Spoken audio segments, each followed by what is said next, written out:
All right, Tom. I'm aware you need to. Do you need to go now? In about 5 minutes or so, I should be good for that. Unless, what do you got for the next topic here? I can probably. Well, I wanted to discuss the Hugh Grant in the Oscars situation. I can have some fun with that a little bit. Do you have the clip of that? I actually even had the response of the I think interviewee. I think you'd like to smash Or Brie interviewer. Larson getting to smashing them. Yeah, of course. I'm not going to deny that. Yeah, it'd kind of be hard for me to also. Hey, there you go then. It's not the best video, but it's what's out there, I guess. Hugh Grant, you are a veteran of the Oscars, and you've been here a few times. What's your favorite thing about coming to the Oscars?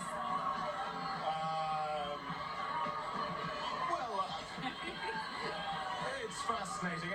It's the whole of humanity is here. It's Vanity Fair. Oh, it's all about Vanity Fair. Yes, that's where we let loose and have a little bit of fun. What are you most excited to see tonight?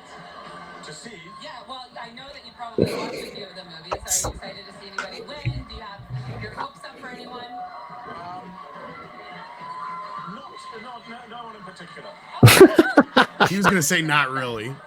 Just my suit. Your suit? Who made your suit? You didn't make it. I can't remember my tailor. That's okay. Yeah. Shout out to the tailor. Yeah. Oh, God. Me, what does it feel like to be in Glass Onion? It was such an amazing film. I really loved it. I love a thriller. How fun is it to shoot something like that? Well, I'm barely in it. I'm in it for about 3 seconds. Still, you showed up and you had fun, right? Almost. Almost. All right. Okay. Well, thank you so much. It was nice to talk to you. Yeah. All right, back to you guys. Right. Did you see his eyes? Like, Yeah. He's like, oh goodness me! Right, so that happened, and everyone was like, "Hugh Grant, what an arsehole, Hugh Grant's." Wow, I'm like, no, those questions were terrible. yeah. Those were not to mention questions. let's first of all, he's I was in it there for 3 seconds for one reason only. He's there, and I'll tell you why. He's there to promote Dungeons and Dragons. That's why he's there. So when he presents his award, they can say in the upcoming Dungeons and Dragons film, Sure, Hugh Grant. That's why he's there.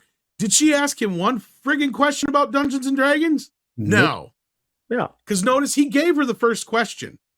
He was really nice about the first question. He was kind of fun. He even gave her a little joke with the Vanity Fair bit.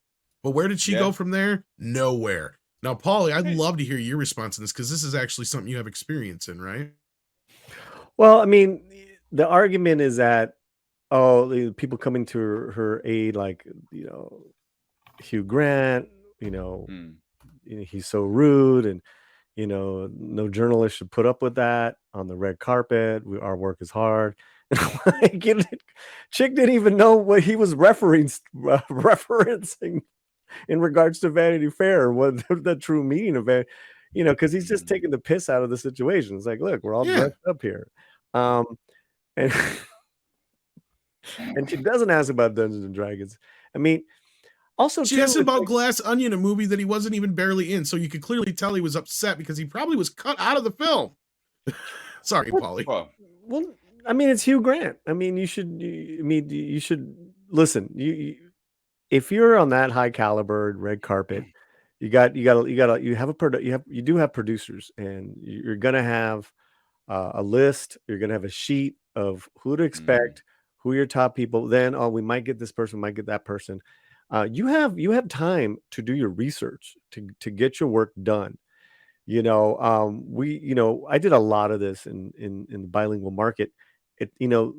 When you come across as being, somewhat knowledgeable what the fuck you're talking about, here's what happens.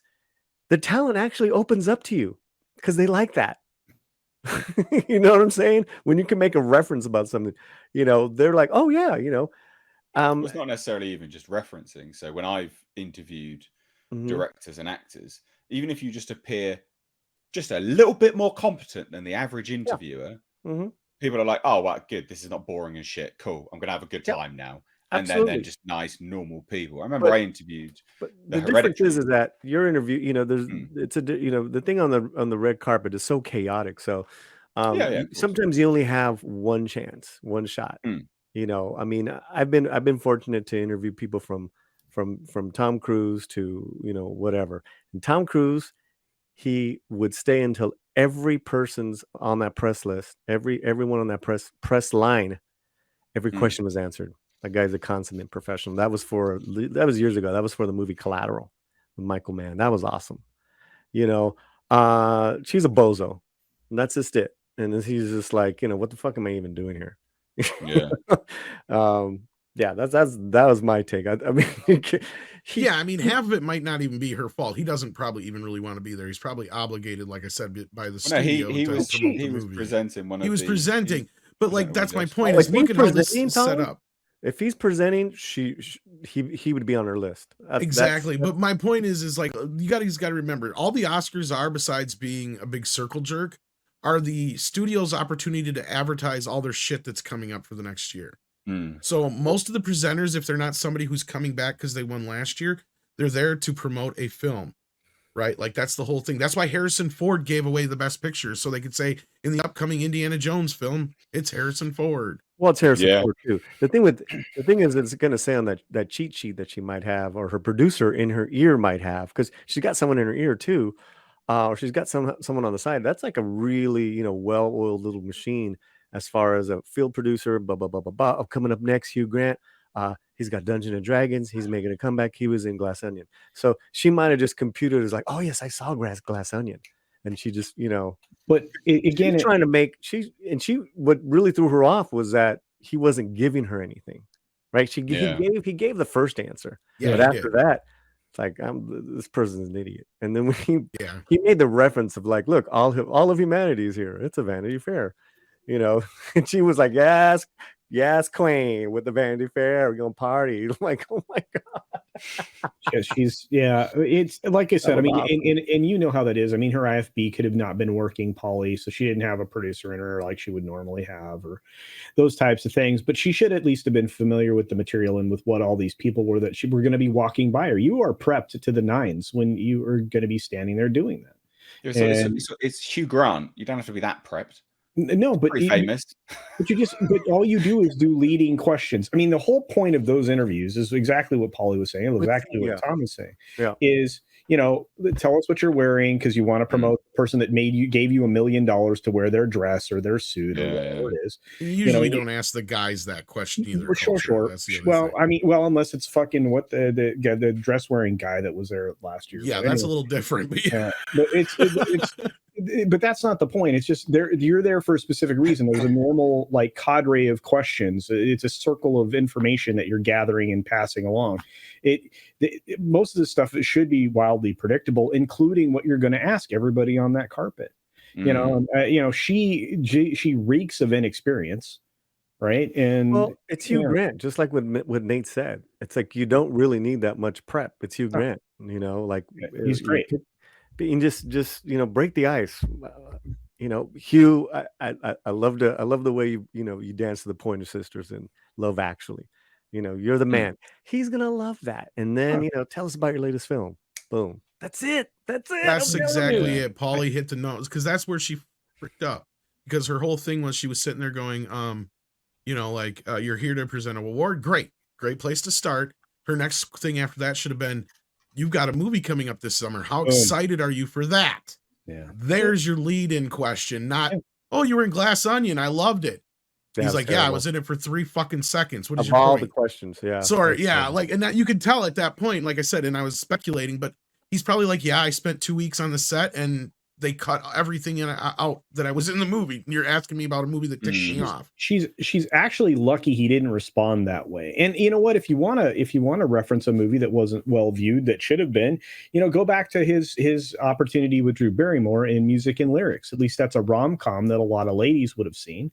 And that's a movie I know he genuinely enjoyed making, because he said so on multiple occasions. Dude, Notting Hill. I mean, no, but I'm just saying, if you're trying to, or you can even bounce off of something like that. Be like, you usually make movies like Notting Hill and Love Actually. How does it feel to now jump into something like Dungeons and Dragons? Now, but right. I'm not So saying she necessarily even had to ask him that, but I'm just saying, like, yeah, but there's see, 100 other things she could have asked we him. know it's Hugh Grant. So let's say she has no idea who Hugh Grant is, right? I don't even know who this person is. From someone in the chat saying she's a model. Yes. She might not know a Hugh Grant film. Okay, that's where you lean on your producer or your assistant. It's like, give me something. Literally, you can say, I don't know who Hugh Grant is. Give me something. Yeah. They'll tell you right. This is the Academy Awards, guys. Well, and that's where she probably jumped right to Glass Onion because that's the only thing she had in her. Well, but then you saw what you're dealing with the Vanity Fair response, and then who's your tell us about your suit. That was just bad. Yeah, it was my tailor.